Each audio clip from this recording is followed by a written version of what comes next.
మేము హాస్పిటల్లో రీసెంట్గా ఇంట్రడ్యూస్ చేసింది ఏంటంటే ఈ డ్రింక్స్ అన్నీ పెడుతున్నారు, మేమేం పేషెంట్లకి ఇలా చెప్తున్నాము, ఇది ఎట్లా అని చెప్పి మేము we made an alternative. Water with lemon squeeze చేసి చియా సీడ్స్ యాడ్ చేసి we kept in a doctors canteen. ఇది చాలా బాగుంది యాక్చువల్లీ మీరు చెప్పింది. ఈ డౌట్ నాకు చాలాసార్లు వచ్చింది. హాస్పిటల్స్కి వెళ్తే వాళ్ళు అక్కడ పెద్ద పెద్ద హాస్పిటల్స్లో కూడా ఇవన్నీ అందుబాటులో ఉంటాయి. అంటే అది డాక్టర్స్ ఎవరు ప్రమోట్ చేయరు. పేషెంట్స్కి మీ ట్రీట్మెంట్ ఇదండి అని చెప్తే సార్ ముందు రూమ్ చూపిస్తారా అంటారు.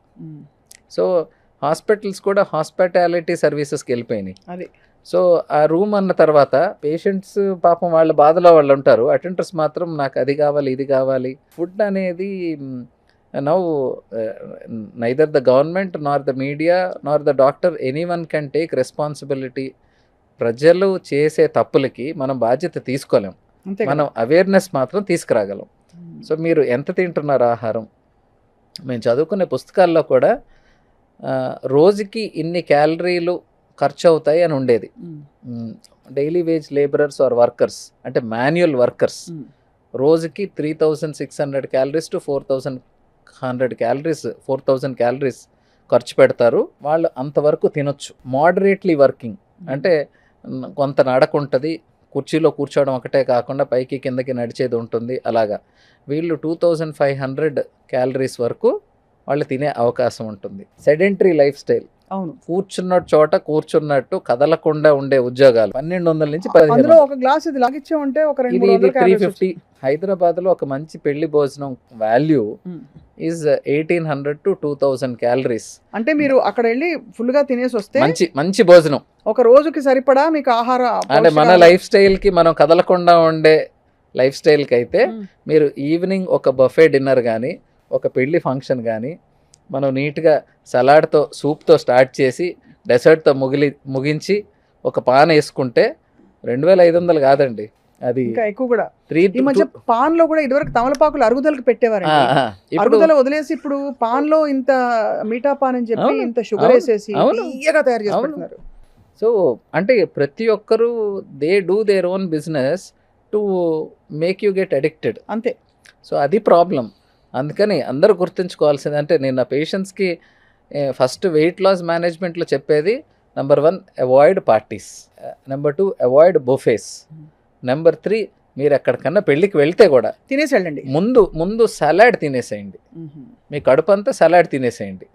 సలాడ్ తర్వాత మధ్యలో అన్నీ చూసేసి ఆనందపడిపోయి లాస్ట్లో డైరెక్ట్గా మీరు డెసర్ట్ ఏమన్నా ఒక స్పూన్ తినండి, మీకు హ్యాపీగా ఉంటుంది.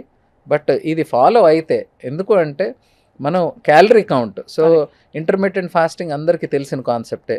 ఇంటర్మిటెంట్ ఫాస్టింగ్ అంటే చాలా టైం గ్యాప్ ఇచ్చి రోజుకి 8 గంటల టైంలో మీరు ఏం తిన్నా ఆ టైంలో తినండి, 16 గంటల గ్యాప్ ఇవ్వండి. That has got good results. Intermittent ఫాస్టింగ్లో కూడా సిఆర్ అంటారు, క్యాలరీ రెస్ట్రిక్షన్. క్యాలరీ రెస్ట్రిక్షన్ లేకుండా ఉత్త ఐఎఫ్ చేసిన దానివల్ల ఉపయోగం ఉండదు. ఆ 8 గంటలు దొరికింది ఇదే ఛాన్స్ రో దేవుడా అనుకుని మొత్తం లాగిస్తారు అని నేను ఇంటర్మీడియట్ ఫాస్టింగ్ అని చెప్తారు. అదే స్వీట్లు అవి అంటే ఇన్స్టెంట్ గా చిన్న పదార్థం తిన్నా కూడా, చిన్న క్వాంటిటీ తిన్నా కూడా ఎక్కువ క్యాలరీస్ వచ్చేసే ఫుడ్స్ ఇవన్నీ, అన్హెల్దీ క్యాలరీస్ వచ్చే ఫుడ్స్ ఇవి మీరు చెప్పేవి. ఏరేటెడ్ బెవరేజెస్ అయితే దానికి ఆల్టర్నేటివ్ కొబ్బరి బోండాలు అని చెప్పి ఎప్పటి నుంచో చెప్తున్నారు. కొబ్బరి బోండాలు అంటే ఎనీథింగ్ న్యాచురల్. మీరు కోల్డ్ ప్రెస్ జ్యూసెస్ అంటారు, అది ఏం లేదు. ఇంట్లో మీరు జ్యూస్ చేసుకుంటే దాన్ని కోల్డ్ ప్రెస్ జ్యూస్ అవుతుంది. అసలు ఎందుకండి జ్యూస్ చేసుకోవాలి? నీళ్ళు తాగి చక్కగా పండు తినొచ్చు. పండు తింటే ఇట్స్ అ ఫైబర్, అదే కదా. సో మనం 20 ఏళ్ల క్రితం మనకు అందుబాటులో ఉన్న ఆహార పదార్థాలు ఏమి తీసుకున్నా మంచిది. అట్ ద సేమ్ టైం ఆ ఫ్రీక్వెన్సీ, అది మనం 25 ఏళ్ల క్రితం ఉగాది అంటే ఆ రోజు మనకి స్వీట్స్ ఉంటాయి ఇంట్లో, లేకపోతే శ్రీరామనవమి మనకి వడపప్పు పానకం ఉంటుంది. అలాగా ప్రతి పండక్కి మన స్వీట్స్ చేసుకొని హ్యాపీగా స్వీట్స్ తినేవాళ్ళు అప్పుడు కూడా. ఈరోజు స్వీట్ అనేది దాంట్లో ఇంకా వెరైటీలు, దాని మీద రంగులు, దాని మీద ఇప్పుడు ఫ్రూట్ మలైన్ వచ్చిందండి బాబోయ్, అది ఎంత మీరు చూసారా? అసలు ఇంత క్రీమ్ డబ్బా ఓపెన్ చేసి దాని మీద ఇలా పోసేస్తాడు, పోసేసి కొంచెం పళ్ళు దాని మీద వేసి దాని మీద ఇంకా మిల్క్ మేడ్ కూడా కలిపేసి ఇచ్చేస్తాడు. ఇవన్నీ అందరికీ తెలుసు, కాకపోతే ఆపుకోవడం ఎలాగా అనేది ఎవరికి తెలియదు, ఆపకపోతే ఏమవుతుంది అనేది కూడా తెలియదు.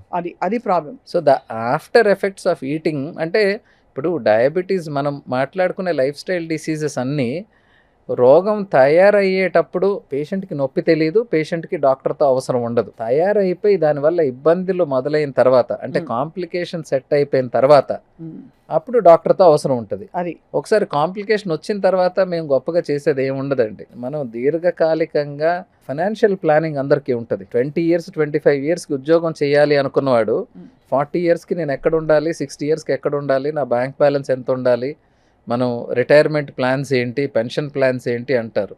బట్ నీ ఆరోగ్యం పరంగా వచ్చినప్పుడు ఎవరికి ప్లానింగ్ ఉండదు. అదే కదా. నా 25 ఏళ్ళకి నా కిడ్నీ ఇలాగ ఉంటుంది, 40 ఏళ్ళ కిడ్నీ ఇలా ఉంటుంది, 60 ఏళ్ళ కిడ్నీ ఇలా ఉంటుంది, నేను 40 ఏళ్ళు సంపాదించిన ఆస్తి మొత్తం హాస్పిటల్కి తగలెట్టాలి అనే కామన్ సెన్స్ ఎవరికి ఉండదు. ఇప్పుడు నేను చూపించబోయే ఒక పదార్థం హెల్దీ అని చెప్పి నమ్మి పిల్లలు స్కూల్ నుంచి వచ్చాక ఇచ్చే ఇది బర్గర్.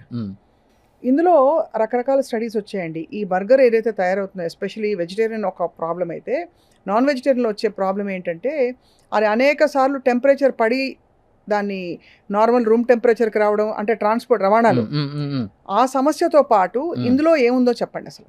మీరు బర్గర్ అన్న వెంటనే మళ్ళీ మనం ఇండివిజువల్ కాంపోనెంట్స్కి వెళ్తే మీకు ఆ bread it is made out of maida, which is మళ్ళీ రిఫైన్డ్. మీకు మైదా దగ్గరకు వస్తే ఆటాకి మైదాకి తేడా ఏంటి?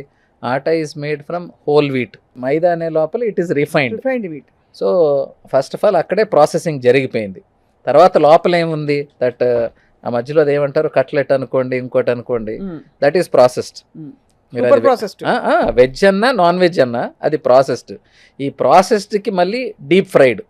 అంటే హెల్త్లో మనం ఏమేమి చండాలం అని చెప్తామో ఆ చండాలం అన్నీ లేయర్లుగా పెట్టుకొని దానికి హెల్దీ అని చెప్పి మనం ఆకులేసి, ఇట్ ఈస్ నాట్ హెల్దీ. అంటే చాలా మంది ఏమనుకుంటారండి, ఆ బర్గర్ లో ఉండే మధ్యలో ఉండే చికెన్ ఆర్ వాట్ ఎవర్, అదొక 20-30 గ్రాముల ప్రోటీన్ వచ్చేసింది పిల్లాడికి, బ్రెడ్ ప్రోటీన్ మధ్యలో ఒక్క టమాటో ముక్క పెడతాడు వాడు. అలసందలండి, అలసంతలు, గుగ్గిళ్ళు.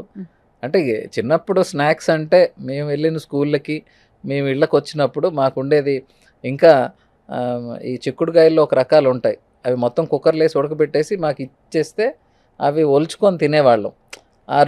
ఆ సాయంత్రంకి 1/2 hour ఒలుచుకోవడం ఒక టైంపాస్, ఆ లోపల ఉన్న ఆ గింజలు మాత్రం తినడం, అది అబ్సల్యూట్ ప్రోటీన్. సో ఇప్పుడు పేరెంట్స్కి టైం లేదు, so we have found short cuts. మీ షార్ట్ కట్స్కి ఎవడో బిజినెస్ చేసుకుంటున్నాడు. Burger is definitely healthy food అయితే కాదు. ఇవన్నీ ఆప్షన్స్. ఏ బర్గర్ అన్నా, అంటే ఏ మైదా అన్నా హెల్దీ అంటే నేనేం చెప్తాను, ఏ మైదా కాదు, ఏ రాయైనా పళ్ళు అంతే.